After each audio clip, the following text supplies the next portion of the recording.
প্রকৃত ধর্ম বিদ্বেষ শেখায় না, সেই ধর্মের উদ্দেশ্য মানবতাবাদ। ধর্মীয় গোঁড়ামির মাধ্যমে আর যাই হোক কোনো দেশের কোনো জাতির উন্নয়ন সম্ভব নয়। বাংলাদেশে এবং ভারতে সম্প্রতি যে সম্প্রদায়গত বিচ্ছিন্ন ঘটনা ঘটে গেছে, সেই সমস্ত ঘটনাগুলোর পরিপ্রেক্ষিতে এমনটাই মতামত পোষণ করেছেন এ রাজ্যের ইসলাম ধর্মের ইমাম সহ মুসলিম ধর্মাবলম্বীরা।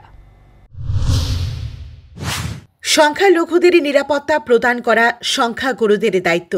বাংলাদেশ সরকারের দায়িত্ব সে দেশের সংখ্যালঘুদের নিরাপত্তা দেওয়া, কেননা একটা দেশের শান্তি সম্প্রতি এবং সেই দেশটির বিকাশ তথা উন্নতি সর্বস্তরের অংশীদারিত্বের মাধ্যমেই সম্ভব হয়।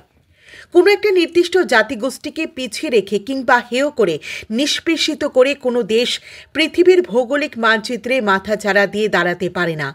বাংলাদেশের বর্তমান জটিল আভ্যন্তরীণ রাজনৈতিক পরিবেশের প্রেক্ষাপটে এই মতামত ব্যক্ত করলেন রাজধানীর আগরতলার শান্তিপাড়া মসজিদের ইমাম মোহাম্মদ আব্দুর রহমান। আমাদের ভারতবর্ষের পার্শ্ববর্তী রাষ্ট্র বাংলাদেশে ইদানিংকালে সংখ্যালঘুদের উপরে নিপীড়নের যে সোশ্যাল মিডিয়ার মাধ্যমে যা বহিঃপ্রকাশ হচ্ছে, এটা নিশ্চয়ই বড় অত্যন্ত দুঃখজনক ও বেদনাদায়ক। ইহা কোনো অবস্থাতেই কাম্য নয়। বাংলাদেশের সংখ্যালঘু সনাতনী হিন্দু ভাই বোনদের সার্বিক নিরাপত্তা নিশ্চিত করা বাংলাদেশের সরকারের যেরকম দায়িত্ব কর্তব্য, বাংলাদেশের সংখ্যাগুরু জনগোষ্ঠী যারা আছে, সমস্ত সংখ্যাগুরু জনগোষ্ঠী মুসলিমদের এবং মুসলিম এর ধর্মগুরু বা ধর্মের ব্যাপারে যারা নেতৃত্ব দেন তাদেরও দায়িত্ব কর্তব্য। এই দায়িত্বের ব্যাপারে ওই রাষ্ট্রের সকল অংশের মানুষ সংখ্যাগুরুদের পাশে দাঁড়িয়ে বাংলাদেশের শান্তি সম্প্রীতি ও সৌহার্দ্যমূলক পরিবেশকে আরও মজবুত এবং সুদৃঢ় করবেন, এটা আমাদের একান্ত দাবি থাকবে, প্রত্যাশা থাকবে। এ ব্যাপারে রাজধানীর মুসলিম ধর্মে বিশ্বাসী ব্যবসায়ী মিলন মিয়া জানিয়েছেন, ভারতে তথা ত্রিপুরায় হিন্দু মুসলিম মানেই ভাই ভাই। ভারতের সংখ্যালঘু মুসলিম সুখে রয়েছে, তারা সমস্ত সুবিধা ভোগ করছে। বাংলাদেশের এরকম পরিস্থিতি আগে ছিল না, এটা দুর্ভাগ্যজনক। আমরা বার্তা দিতে চাই বাংলাদেশে হিন্দু এবং মুসলিম ভাইয়েরা যাতে একসাথে চলে। আগে যেরকম ছিল এরকম ছিল না, তো আমরা চাই বাংলাদেশের একটা বার্তা দিতে চাই, বাংলাদেশের হিন্দু ভাইরা আর মুসলমানের ভাইরা যেন এক মিলে চলে, সবসময় একসঙ্গে চলে। ওরা ঈদের দিন আগে আমরা পূজা পালি জানি বাংলাদেশের বাইরে যা, তো আমরা এই বার্তাটা দিতে চাই সব জাতি আমাদের সঙ্গে চলে, সব জাতি আমাদের ভাই, হিন্দু হোক, মুসলমান হোক, খ্রিস্টান হোক, বুদ্ধ হোক, সব আমাদের ভাই। আমাদের একের এক রক্ত একটাই, কাটলে রক্ত একটা হইবে। হসপিটালে গেলে রক্ত যে সময় চা দেখে না, হিন্দু রক্ত না মুসলমানের রক্ত।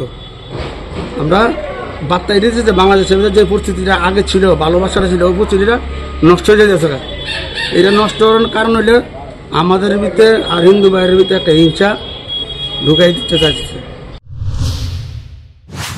এ ব্যাপারে অবসরপ্রাপ্ত সরকারি কর্মচারী তথা মুসলিম ধর্মাবলম্বী মোহাম্মদ আনু মিয়া বাংলাদেশ এবং ত্রিপুরার সার্বিক ঘটনা প্রসঙ্গে বললেন, কোনো রকম উস্কানি যাতে আর না থাকে সেটাই আমরা চাই। জানতে পেরেছি যে বাংলাদেশের সর্বদলীয় একটা মিটিং হয়েছে, সেখানে শান্তির পক্ষে কথা বলা হচ্ছে, সুতরাং শান্তি প্রতিষ্ঠা হোক। বাংলাদেশের পরিস্থিতিটা কি চলছে যে সেটা তো আমরা অ্যাকচুয়ালি নিজেরা দেখতেছি না দেখার পরিপ্রেক্ষিতে যেটা টিভিতে বা খবরেতে জানতেছি, সেটা হইল যদি কোনো রকম সাম্প্রদায়িক তো না হওয়াটাই কাম্য, সাম্প্রদায়িক উস্কানিও না থাকাটাই কাম্য, সবাইয়ের মধ্যে মিল মহব্বত থাকাটাই ভালো। এবং কিছুক্ষণ আগে আমি পত্রিকাতেও দেখলাম নাকি ইনুস সাহেবের যে একটা সাংবাদিক সম্মেলন করছিল সব ধর্ম জাতিগোষ্ঠীর লোকের নিয়ে, তাই সবার কাছে এটাই চাইছে যে আমরা এক জাতি, এক মন, এক প্রাণ। আমরা আমাদের মধ্যে কোনো ভেদাভেদ নাই, আমরা সবাইকে নিয়ে একসঙ্গে থাকতে চাই। ভারতে অবস্থানরত তথা ভারতীয় নাগরিক যারা মুসলিম তারা মনে করেন ভারতে ধর্মনিরপেক্ষতা রয়েছে এবং বাংলাদেশেও বিভিন্ন ধর্মের লোক তথা সংখ্যালঘু রয়েছে। সংখ্যালঘুদের জন্মস্থান বাংলাদেশ, তার সেখানে বেঁচে থাকার অধিকার রয়েছে। সংখ্যাগুরু মুসলিমদের মতোই তার সব কিছুর মধ্যে অধিকার রয়েছে। সুতরাং ধর্মের ভিত্তিতে এখানে বিভাজন, নিপীড়ন, নিষ্পেষণ ইত্যাদি করা চলবে না। প্রত্যেক সংখ্যালঘুদের নিরাপত্তা দিতে হবে বাংলাদেশ সরকারকে। একই সঙ্গে ভারতেও যারা সংখ্যালঘু তাদেরকে ভারত সরকার নিরাপত্তা দিচ্ছে, এমনটাই পরিবেশ বজায় রাখতে হবে। Bureau report, headlines Tripura national.